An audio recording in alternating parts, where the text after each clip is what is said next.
मुश्किलें कैसी भी हो मेरे हौसलों से कम है, अंधेरों को चीर देंगे इतना दम है।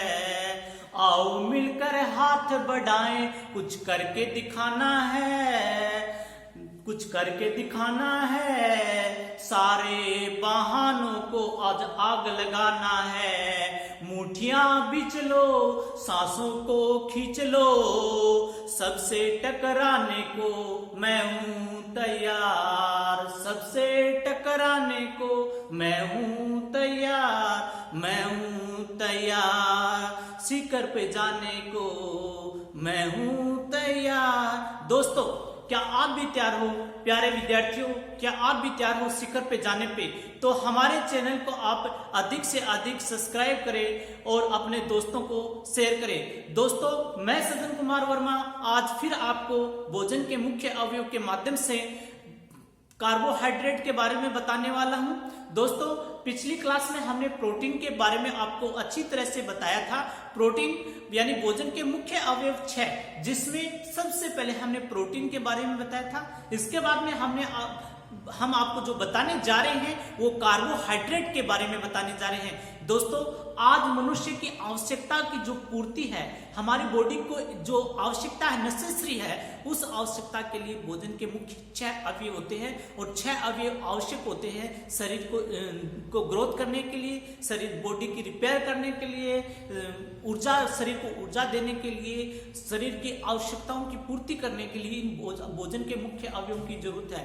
दोस्तों, ये जहां हमने बात की सेल डिवीजन होता है, यानी कोशिका विभाजन होता है, और कोशिका विभाजन के फलस्वरूप शरीर के प्रत्येक अंग को खनिज तत्वों की जो आवश्यकता होती है, शरीर के पोषक तत्वों की, शरीर के प्रत्येक अंग को पोषक तत्वों की आवश्यकता होती है, और उन्हीं के माध्यम से, उन्हीं के लिए हम आपको भोजन के मुख्य, और ये जो टॉपिक है एसएससी के एग्जाम में हम बात करें, रेलवे के एग्जाम में हम बात करें, स्टेट के गवर्नमेंट के जितने भी सारे एग्जाम होते हैं, पटवार है, इसके अलावा राजस्थान पुलिस है, इसके अलावा हम एलडीसी के एग्जाम है, या फिर अदर कंपटीशन एग्जाम, चाहे आरएस का एग्जाम हो या फिर कोई भी कंपटीशन एग्जाम हो, उसमें ये टॉपिक इंपॉर्टेंट है। और इसी को ध्यान में रखते हुए एक आसान सा टॉपिक, इंपॉर्टेंट टॉपिक आपको शुरुआत की थी हमने भोजन के मुख्य अवयव, और भोजन के मुख्य अवयव का पहला पार्ट हमने पढ़ लिया था प्रोटीन, और अब जो पढ़ने जा रहे हैं वो पढ़ने जा रहे हैं कार्बोहाइड्रेट। दोस्तों, इसी को आगे बढ़ाते हुए हम कार्बोहाइड्रेट होते कहते हैं, हमें तुरंत ऊर्जा चाहिए, तो तुरंत ऊर्जा किससे मिलेगी? कार्बोहाइड्रेट, यानी कुछ अनाज होते हैं, ग्लूकोज होता है, फ्रक्टोज होता है, लैक्टोज होता है, इनसे हमें तुरंत ऊर्जा मिलती है, और ये सब होते हैं कार्बोहाइड्रेट। अनाज है, ये बात करें हम, चावल है, हम बात करें आलू है, इनसे हमें प्रचुर मात्रा से में कार्बोहाइड्रेट, लैक्टोज है, फ्रक्टोज है, ग्लूकोज है, इनसे हमें प्रचुर मात्रा में कार्बोहाइड्रेट मिलती है। दोस्तों, केले का जो अंदर का छिलका होता है, उस छिलके के अंदर भी प्रचुर मात्रा में कार्बोहाइड्रेट मिलती है। तो कार्बोहाइड्रेट जैसे हमने बात करें कि ये फ्रक्टोज है, लैक्टोज है, माल्टोज है, ये शर्कराएं होती हैं, तो ये स्वाद में प्राय मीठे होते हैं। हम इसका डिफाइन करें, इसको पहचानें, तो कार्बोहाइड्रेट स्वाद में मीठे होते हैं। और इनका निर्माण कैसे होता है दोस्तों? यानी कार्बन, हाइड्रोजन, ऑक्सीजन, इन तीनों को मिला दे तो कार्बोहाइड्रेट का निर्माण होता है। और इसका जो कार्बन, हाइड्रोजन, ऑक्सीजन, इसका रेशियो होता है 1:2:1। यानी हम बात करें कार्बोहाइड्रेट, कार्बन, हाइड्रोजन, ऑक्सीजन, इनसे मिलकर बना होता है, और इसका जो अनुपात होता है 1:2:1 होता है। दोस्तों, कंपटीशन एग्जाम में प्रश्न पूछा जाता है कि कार्बोहाइड्रेट का निर्माण कैसे होता है, कार्बन, हाइड्रोजन, ऑक्सीजन, और इनका अनुपात की बात करें 1:2:1, और ये स्वाद में क्या होते हैं? मीठे होते हैं। दोस्तों, हम बात करें कार्बोहाइड्रेट की, और कार्बोहाइड्रेट होते हैं ये 3 प्रकार के होते हैं, मोनोसेकेराइड, डाइसेकेराइड और पॉलीसेकेराइड। मोनोसेकेराइड मोनोसेकेराइड की बात करें हम, जिसका निर्माण एक सेकेराइड इकाई से होता है, एक सेकेराइड इकाई से होता है, उन्हें हम बोलते हैं मोनोसेकेराइड। और हम बात करें जैसे डाइसेकेराइड की, तो 2 सेकेराइड सेकेराइड इकाइयां मिलकर दो सेकेराइड इकाइयां मिलकर जो निर्माण करती हैं वो डाइसेकेराइड का निर्माण करती हैं। और दो से अधिक सेकेराइड इकाइयां मिलकर दो से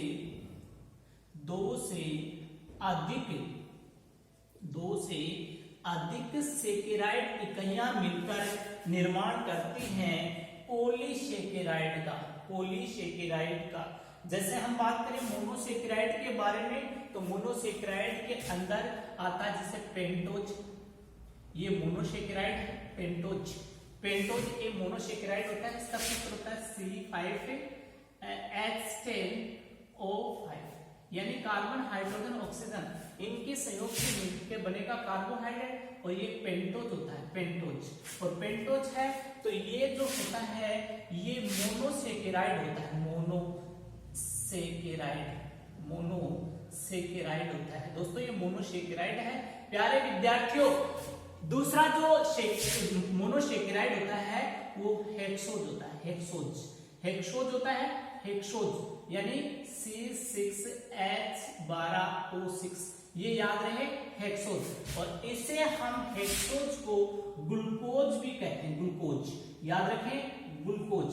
और ग्लूकोज होता है, ये ग्लूकोज का सूत्र पूछते हैं, ग्लूकोज का रासायनिक सूत्र क्या होता है? C6H12O6 होता है। दोस्तों ग्लूकोज का रासायनिक जो सूत्र होता है वो C6H12O6 होता है, ग्लूकोज का रासायनिक सूत्र।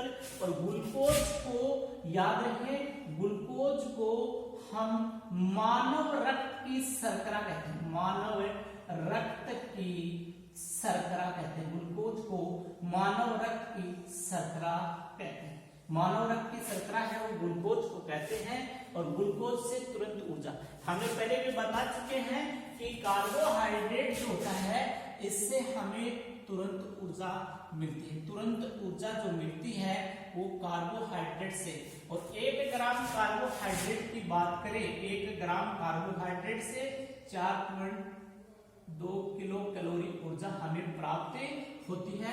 1 ग्राम कार्बोहाइड्रेट से हमें जो ऊर्जा 4.2 किलो कैलोरी ऊर्जा प्राप्त होती है, ग्राम के अंदर होती है, पर यह याद रखना 1 ग्राम के अंदर होती है। और ये 4.2 किलो कैलोरी याद रखें। तुरंत ऊर्जा हमें सबसे तुरंत ऊर्जा जो मिलती है सबसे ज्यादा वो कार्बोहाइड्रेट से मिलती है। कार्बन हाइड्रोजन ऑक्सीजन के संयोग से, यानी तीनों मिल जाए तो कार्बोहाइड्रेट का निर्माण होता है। और कार्बोहाइड्रेट में हमने बताया ग्लूकोज कार्बोहाइड्रेट होता है, यानी मोनोसेकेराइड का एक प्रकार होता है ग्लूकोज, और इसे मानव रक्त की शर्करा कहते हैं। इसके बाद में हम मोनोसेकेराइड की बात कर रहे हैं। मोनोसेकेराइड यानी हम ग्लूकोज के बारे में बता चुके। इसके बाद में हम बात करते हैं मोनोसेकेराइड का, यानी फ्रक्टोज। फ्रक्टोज होता है, ये भी एक मोनोसेकेराइड होता है। फ्रक्टोज हम बात करते हैं फ्रक्टोज के बारे में।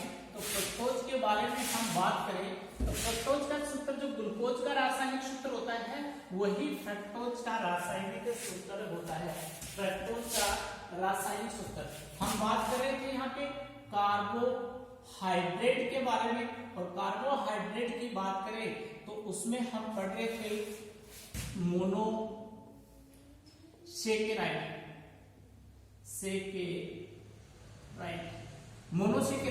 और मोनोसेकेराइड में हमने आपको ग्लूकोज बता दिया, ग्लूकोज। इसके बाद में हम बताते हैं फ्रक्टोज का जो रासायनिक सूत्र होता है जो ग्लूकोज का होता है C6H12O6 फ्रक्टोज। और फ्रक्टोज शर्करा जो सबसे ज्यादा पाई जाती है, सबसे ज्यादा जो फ्रक्टोज शर्करा पाई जाती है मेरे विद्यार्थियों, वो सबसे ज्यादा पाई जाती है फ्रक्टोज शर्करा, वो पाई जाती है शहद में। शहद के अंदर सबसे ज्यादा फ्रक्टोज शर्करा होती है। लगभग 40 से 45% फ्रक्टोज शर्करा शहद में होती है। 17 से 20% ग्लूकोज होता है शहद में। प्यारे विद्यार्थियों ध्यान है, जो शहद में फ्रक्टोज शर्करा सबसे ज्यादा पाई जाती है। और सब ग्लूकोज की बात करें तो ग्लूकोज शहद में 17 से 20% पाया जाता है। दोस्तों ध्यान दें, शहद, सबसे ज्यादा फ्रक्टोज शर्करा पाई जाती है शहद में। और याद रखना ये भी मोस्ट है यहाँ पे फलों का मीठापन ये भी फ्रक्टोज शर्करा के कारण होता है। फ्रक्टोज शर्करा के कारण फलों का हल्का, जो फल मीठे होते हैं वो किसके कारण होते हैं? वो फ्रक्टोज शर्करा के कारण होते हैं। सबसे ज्यादा फ्रक्टोज शर्करा शहद में पाई जाती है। ये मोनोसेकेराइड, इसका निर्माण होता है एक सेकेराइड इकाई से होता है। इसके बाद में हम बात करें दोस्तों डाइसेकेराइड। 2 नंबर पे है डाइसेकेराइड। इसमें 2 सेकेराइड दिया, हम पहले बता चुके 2 सेकेराइड। इसमें हम बात करें तो एक होता है लैक्टोज ये एक शर्करा होती है। लैक्टोज यानी मोनोसेकेराइड है। लैक्टोज है monosaccharide, disaccharide. I am really sorry for this. Disaccharide है। और लैक्टोज की बात करें तो लैक्टोज जो शर्करा पाई जाती है ये दूध में पाई जाती है। दोस्तों महत्वपूर्ण प्रश्न है दूध के अंदर। दूध में आपको बताते हैं, यदि दूध से संबंधित कोई प्रश्न आता है उसमें आप ले अगर शुरू होता है तो वही आंसर है। जैसे पूछे कि दूध में कौन सा अम्ल पाया जाता है तो लैक्टिक अम्ल। दूध में कौन सी शर्करा होती है? तो लैक्टोज शर्करा होती है। दूध को दही में बदलने वाले जीवाणु लैक्टोबैसिलस होते हैं। दूध की शुद्धता किससे मापते हैं? लैक्टोमीटर से मापते हैं। तो ये याद रखना, ले से शुरू होगा। दूध से जो क्वेश्चन आएंगे ले से शुरू होगा। तो याद रखना लैक्टोज शर्करा दूध के अंदर पाई जाती है जो डाइसेकेराइड होती है। याद रखना ये दूध का हल्का मीठापन, दूध का हल्का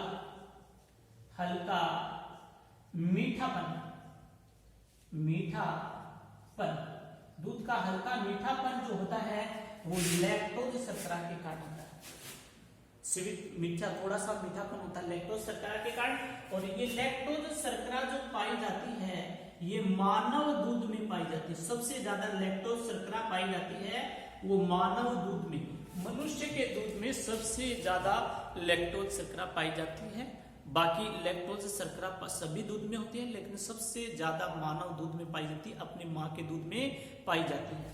इसके बाद में हम बात करते हैं यहाँ पे लैक्टोज शर्करा होगा। एक इसके बाद में आते हैं डाइसेकेराइड। इसके डाइसेकेराइड की बात करें हम तो एक आता है सुक्रोज शर्करा।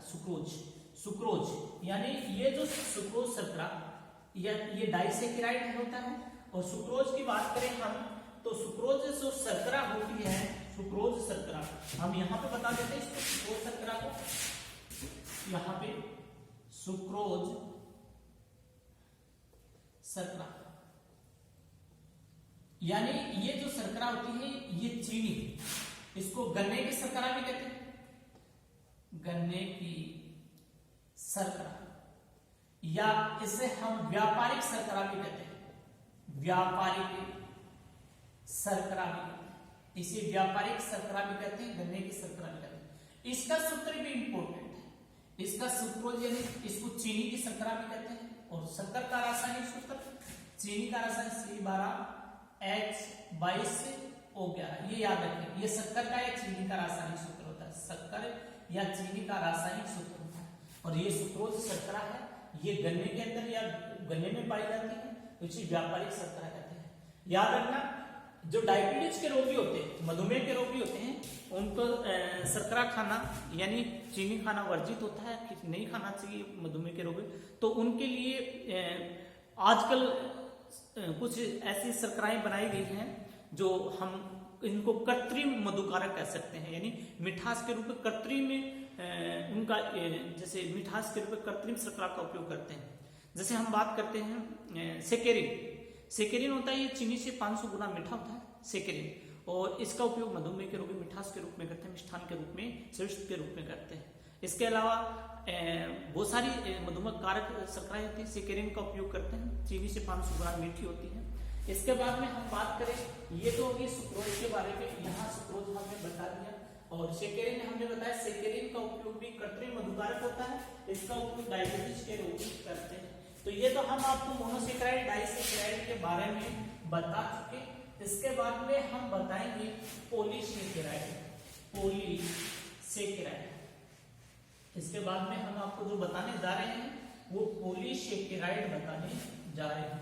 तो दोस्तों बोर्ड पे ध्यान दें, पॉलीसेकेराइड के बारे में बता रहे हैं, इंपॉर्टेंट क्वेश्चन भी आते हैं इससे। यहां हम बात करते हैं पॉलीसेकेराइड। पॉलीसेकेराइड की बात करें और पॉलीसेकेराइड में हम बता चुके दो से अधिक सेकेराइड इकाई मिलकर पॉलीसेकेराइड का निर्माण करते हैं। सबसे पहले हम पॉलीसेकेराइड की यहाँ पे बात कर रहे हैं। पहले जो पॉलीसेकेराइड आता है वो सेलुलोज होता है। सेलुलोज दोस्तों सेलुलोज होता है, ये पॉलीसेकेराइड होता है। और याद रखना कोशिका भित्ति, जो पादप की कोशिका भित्ति बनी होती है वो भी सेलुलोज की बनी होती है। पादप की कोशिका भित्ति सेलुलोज की बनी होती है।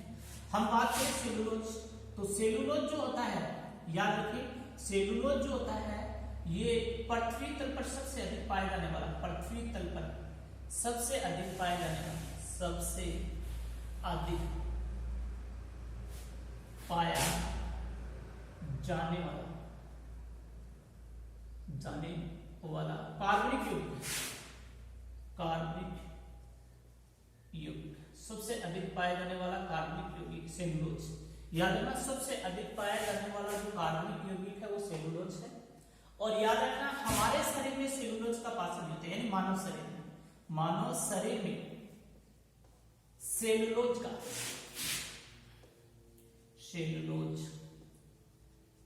का पाचन नहीं होता, यानी हमारे शरीर में सेलुलोज पाचक एंजाइम नहीं पाए जाते।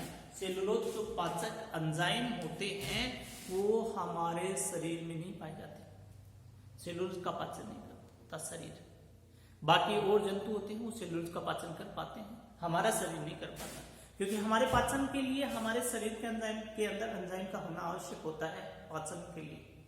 और अब हम बात करें इसके सेलुलोज के बहुलीकरण से, ये मोस्ट आया हुआ क्वेश्चन है, बहुलीकरण से हम बात करें बहुलीकरण से, सेलुलोज के बहुलीकरण से रेयोन रेशा तैयार किया जाता है। रेयोन रेशा, याद कपास होता है इसके अंदर रेशा तैयार किया जाता है, रेयोन रेशा तैयार किया जाता है। सेलुलोज के बहुलीकरण से रेयोन रेशा तैयार किया जाता है। रेयोन रेशा, सेलुलोज के बहुलीकरण से रेयोन रेशा तैयार किया जाता है। तो ये सेलुलोज हमने बताया एक पॉलीसेकेराइड होता है और सबसे अधिक पाया जाने वाला कार्बन। याद रखना पादप की कोशिका भित्ति भी सेलुलोज की बनी होती है। हमारे शरीर में सेलुलोज का पाचन नहीं पाता और सेलुलोज है, ये बात करें पादप की कोशिका भित्ति हम बता ही चुके हैं सेलुलोज की बनी होती है। इसके बहुलीकरण से रेयोन रेशा तैयार किया जाता है। इसके बाद में हम बात करें स्टार्च। स्टार्च इसको मांड भी बोलते हैं, ये 2 नंबर है पॉलीसेकेराइड, मांड भी बोलते हैं। स्टार्च या इसको क्या कहते हैं, मांड। याद रखना इसमें महत्वपूर्ण बात यह है दोस्तों कि हम यहां पे बात करें, इसमें महत्वपूर्ण ये है कि पादपों में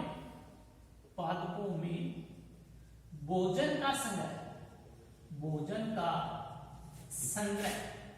और भोजन का संग्रह होता है वो स्टार्च के रूप में होता है।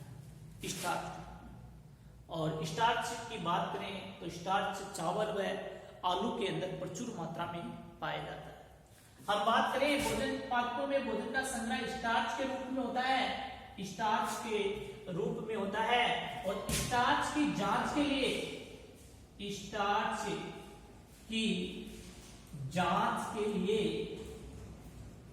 आयोडीन टेस्ट किया जाता है, आयोडीन टेस्ट। और अगर आयोडीन टेस्ट के दौरान नीला रंग हो जाए, नीला रंग, आयोडीन टेस्ट के दौरान यदि नीला रंग हो जाए तो स्टार्च की उपस्थिति को प्रदर्शित करता है। अगर आयोडीन टेस्ट के दौरान अगर नीला रंग हो जाए तो स्टार्च की उपस्थिति को प्रदर्शित करता है। तो दोस्तों हम पॉलीसेकेराइड में स्टार्च बताया और सेलुलोज। इसके बाद में ग्लाइकोजन, इसके बाद हम बात करते हैं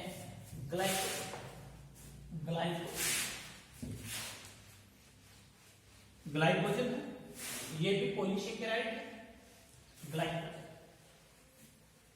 दोस्तों हम बात करें ग्लाइकोजन के बारे में,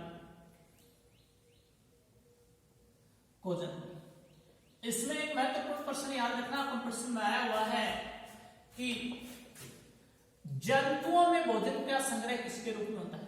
जंतुओं में भोजन का संग्रह, और जो जंतुओं में भोजन का संग्रह होता है वो ग्लाइकोजन के रूप में होता है, ग्लाइकोजन के रूप में। दोस्तों ये हमने कार्बोहाइड्रेट बताए 3 प्रकार के, मोनोसेक्राइड, डाइसेक्राइड को ओलिगोसेक्राइड भी बोलते हैं, और पॉलीसेक्राइड। ये याद रखना 3 प्रकार के कार्बोहाइड्रेट होते हैं जो कार्बन, हाइड्रोजन, ऑक्सीजन के संयोग से मिलकर बना होता है, वो कार्बोहाइड्रेट 1:2:1 यानी ये रेशियो होता है 1:2:1। तो ये कार्बोहाइड्रेट आपको पता है। तीसरा भोजन का मुख्य अवयव वसा। हमारे शरीर को वसा की आवश्यकता होती है दोस्तों, और वसा की आवश्यकता हमारे भोजन के लिए है और भोजन के अवयव में सम्मिलित है, और उसी को हम कहेंगे फैट। वसा सबसे पहले हम बात करें, सबसे ज्यादा जो ऊर्जा मिलती है, सबसे ज्यादा ऊर्जा, और सबसे ज्यादा जो ऊर्जा मिलती है वो वसा से मिलती है दोस्तों। वसा से सबसे ज्यादा ऊर्जा मिलती है वो वसा से मिलती है। और दोस्तों ये हमने शुरुआत तो कर दी है वसा की, लेकिन वसा के बारे में हम आपको अगले वीडियो में बताएंगे दोस्तों। वसा से हमें तुरंत ऊर्जा मिलती है, कितनी ऊर्जा मिलती है। दोस्तों कार्बोहाइड्रेट के बारे में जो भी बातें बताई, आशा करता हूं वो बातें आपको पसंद आई होंगी दोस्तों। अतः इसको आप अच्छी तरह से गहनता से ले, और हमारे न्यू क्रिस के ऑनलाइन चैनल को, new Chris online educational platform को आप सब्सक्राइब करना न भूलें दोस्तों। जय हिंद, जय भारत।